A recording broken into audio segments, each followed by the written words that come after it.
दोस्तों, आज पृथ्वी पर इंसान और अन्य जीव जातियों से लेकर पेड़ पौधों की 8.7 मिलियन प्रजातियां मौजूद है। लेकिन अगर हम आपसे कहे, आज से लगभग 5 बिलियन साल पहले एक समय ऐसा भी था जब धीरे धीरे इस पृथ्वी का निर्माण हो रहा था, और जिस जगह पर बैठकर आप अभी इस वीडियो को देख रहे हो वह करोड़ों साल पहले 8000 डिग्री के तापमान पर उबल रही थी। और एक समय ऐसा भी आया जिसमें यह धरती लाखों सालों तक बर्फ की सफेद चादर से ढकी रही थी। ये सभी बातें सच हैं। और आज की इस वीडियो में हम बात करेंगे कि पृथ्वी का निर्माण कैसे हुआ, इस नीले ग्रह पर पानी की पहली बूंद कैसे पहुंची और जीवन की उत्पत्ति कैसे हुई। तो चलिए अगले 10 मिनट में तय करते हैं 5 बिलियन ईयर्स का रोमांचक सफर। आज से करीब 500 करोड़ साल पहले हमारे सूरज का निर्माण हुआ था और यह पूरी तरह से स्टारडस्ट से गिरा हुआ था, जिसके कुछ समय बाद आउटर स्पेस में मौजूद कॉस्मिक डस्ट एक दूसरे से जुड़ने लगे, जिससे अंतरिक्ष में छोटे छोटे पत्थरों का निर्माण हुआ। इसी प्रक्रिया से ग्रहों के निर्माण की शुरुआत हो चुकी थी। जी हाँ, ग्रेविटी ने इन स्टोन्स को कई मिलियन सालों तक अपनी ओर खींचा, जिससे पृथ्वी एक गोलाकार स्वरूप में आ गई। वैज्ञानिकों के अनुसार उस वक्त पृथ्वी और मंगल ग्रह के बीच थिया नामक ग्रह सूरज की परिक्रमण करता था। पृथ्वी पर गुरुत्वाकर्षण होने की वजह से सूरज की परिक्रमा करने वाले कुछ एस्टेरॉयड पृथ्वी की परिक्रमा करने लगे और करोड़ों साल तक यह एस्टेरॉयड पृथ्वी पर गिरते रहे। ऐसी ही घटना हमारे पड़ोसी ग्रह यानी थिया पर भी हो रही थी, जिस वजह से थिया ग्रह धीरे धीरे पृथ्वी के करीब आने लगा और आकर पृथ्वी से टकरा गया। और यह टकराव इतना भारी था कि पृथ्वी के कुछ हिस्से कणों के रूप में स्पेस में फैल गए और पृथ्वी की परिक्रमा करने लगे। इन्हीं परिक्रमा करने वाले कणों का एक दूसरे से टकराव और जुड़ाव होने लगा, जिससे हमारे चांद का निर्माण हुआ। हालांकि दोस्तों, अभी चांद पृथ्वी से काफी दूर है, लेकिन अपने निर्माण के शुरुआती दौर में चांद पृथ्वी के काफी करीब होकर परिक्रमा करता था। लेकिन समय के साथ ये दूरी बढ़ती चली गई। साथ ही गुरुत्वाकर्षण की वजह से चांद ने भी गोलाकार स्वरूप ले लिया था। ऐसे ही करीब 600 मिलियन साल बीत गए, लेकिन टकराव का सिलसिला अभी खत्म नहीं हुआ था। उस वक्त सोलर सिस्टम में मौजूद उल्का पिंड भारी मात्रा में धरती पर गिरने लगे।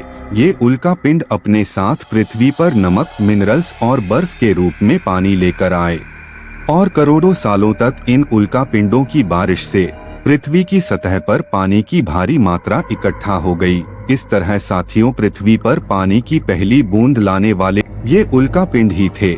इस पानी ने पृथ्वी की सतह के तापमान को करीब 70 डिग्री तक कम किया, लेकिन अब भी पृथ्वी का तापमान किसी भी जीव के रहने लायक ठंडा नहीं हुआ था, जिसे धीरे धीरे ये पानी ही ठंडा करने वाला था। आपको ये जानकर हैरानी होगी कि आज हम जिस पानी का इस्तेमाल करते हैं वह करोड़ों साल पुराना है, जो उल्का पिंडों से मिला है। निर्माण की प्रक्रिया के शुरुआती दौर में पृथ्वी के रोटेशन स्पीड भी काफी ज्यादा हुआ करती थी, जो वक्त के साथ धीमी होती गई। पृथ्वी के निर्माण के 700 मिलियन सालों बाद पृथ्वी के ज्यादातर सतह पानी से ढक गई, लेकिन पृथ्वी की कोर से गर्म लावा के निकलने की प्रक्रिया अब भी जारी थी, जो ठंडा होकर जमीन का निर्माण कर रहा था और धीरे धीरे एक दूसरे के साथ जुड़ने लगी और महासागरों के साथ महाद्वीपों का निर्माण हुआ। लेकिन अब भी अंतरिक्ष से उल्का पिंडों का गिरना जारी था। जब ये उल्कापिंड समुद्र में गिरे, दोनों ने पानी में कई तरह के केमिकल्स रिलीज किए, जिससे विभिन्न प्रकार के केमिकल रिएक्शंस हुए और इन्हीं रिएक्शन से जन्म हुआ धरती पर पहले माइक्रोबियल जीव का, जो कि यूनिक सेल्यूलर यानी कि एक पुष या बैक्टीरिया थे। कई मिलियन सालों तक इन बैक्टीरियास ने अपनी तादाद को बढ़ाया और महासागर के हर कोने में फैल गए। जैसे जैसे सूरज की रोशनी पृथ्वी पर पड़ी तो समुद्र के पानी ने इस सनलाइट को ऑब्जर्व किया और अंदर रहने वाले माइक्रो ऑर्गेनिज्म ने धरती पर मौजूद कार्बन डाइऑक्साइड को ऑक्सीजन और ग्लूकोज में तोड़ा, जिससे पूरा समुद्र ऑक्सीजन से भर गया और कई तरह के माइक्रोबियल जीवों का जन्म हुआ।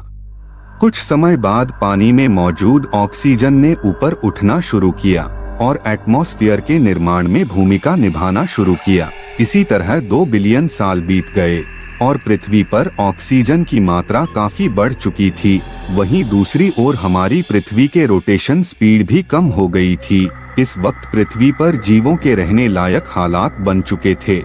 लेकिन यहाँ गौर करने वाली बात यह है कि अब तक सिर्फ समुद्र में ही जीवन संभव था, सतह पर एक पेड़ पौधा तक नहीं था। इसी तरह हजारों साल बीत गए और पृथ्वी की टेक्टोनिक प्लेट्स में दरार होने लगी, जिसके कारण पृथ्वी के अंदर लावा कई लाख सालों तक उबलता रहा। इस वजह से पृथ्वी के वातावरण में कार्बन डाइऑक्साइड की मात्रा इतनी बढ़ गई कि पृथ्वी पर एसिड की वर्षा होने लगी, जिससे पृथ्वी का तापमान इतना घट गया कि पृथ्वी की सतह पर स्थित पानी बर्फ में तब्दील होने लगा और पूरा ग्रह बर्फ से ढक गया। इस वक्त पृथ्वी सफेद गोले की तरह दिखने लगी थी। इस सफेद परत की वजह से धरती सूरज की किरणों को सोख नहीं पा रही थी और वापस अंतरिक्ष में रिफ्लेक्ट कर देती थी। इसी वजह से पृथ्वी कई सालों तक बर्फ से ढकी रही। लेकिन वो कहते हैं ना, कोई भी चीज परमानेंट नहीं होती। इस बर्फ की सतह के साथ भी कुछ ऐसा ही हुआ। दरअसल पृथ्वी के अंदर की गर्मी ज्वालामुखी विस्फोट के रूप में सतह पर निकलना शुरू हो गया और इस ज्वालामुखी की गर्मी ने बर्फ को पिघलाना शुरू किया।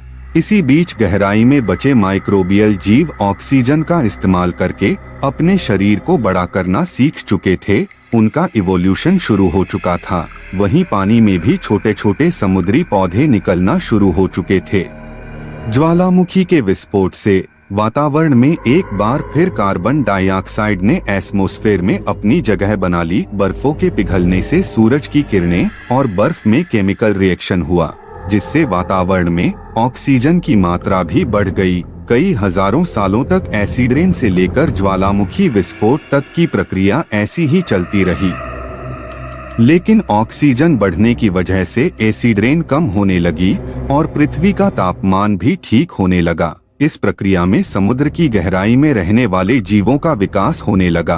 कीड़ों से लेकर कंकाल वाले जीवों ने जन्म लिया। जीवों के साथ महासागर में बड़े बड़े पौधे भी उगने लगे और इस तरह से समुद्र के अंदर करीब 10,000 प्रजातियों के जीव रहने लगे थे। लेकिन जमीन अभी भी वीरान पड़ी थी, जिसका सबसे बड़ा कारण सूरज की किरणों से पैदा होने वाली रेडिएशन थी।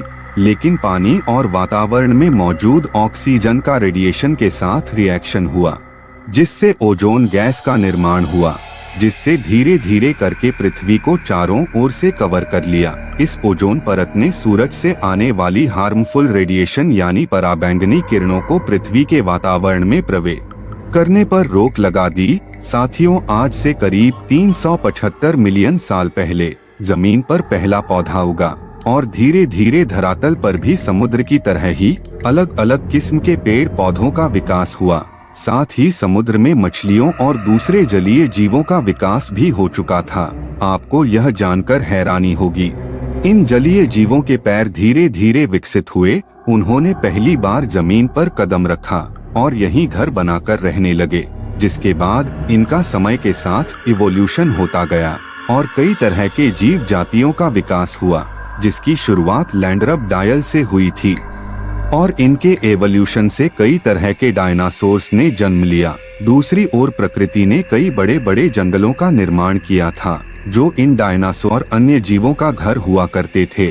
अपने पेट की भूख मिटाने के लिए कुछ डायनासोर्स ने पेड़ पौधों को खाना शुरू किया, तो उनका शरीर लंबा और विकसित होता चला गया।